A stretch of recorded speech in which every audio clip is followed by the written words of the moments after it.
মুখ্যমন্ত্রীর এই মিছিল আগামী দিনে বাংলার সাম্প্রদায়িক সম্প্রীতিকে নষ্ট করবে বলে আমার মনে হয়। 22 তারিখে 500 বছরের লড়াইয়ের পর সনাতন হিন্দু ধর্মের গৌরবের প্রতীক, ভারতবর্ষের অস্মিতার প্রতীক রাম মন্দির তৈরি হচ্ছে। এবার মুখ্যমন্ত্রী সেই দিনটিকে বেছে নিলেন সম্প্রীতি যাত্রা করার জন্য।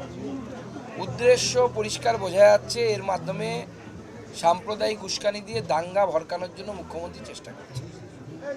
মুখ্যমন্ত্রীর এই মিছিল আগামী দিনে বাংলার সাম্প্রদায়িক সম্প্রীতিকে নষ্ট করবে বলে আমার মনে হয়।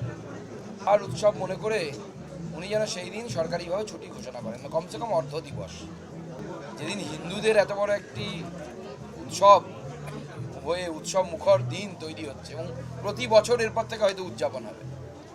স্বাভাবিকভাবে সেই দিন উনি ছুটি দিচ্ছেন না, এটা ওনার অভিসন্ধি বা দুরভিসন্ধি বলা ভালো প্রকাশ পাচ্ছে।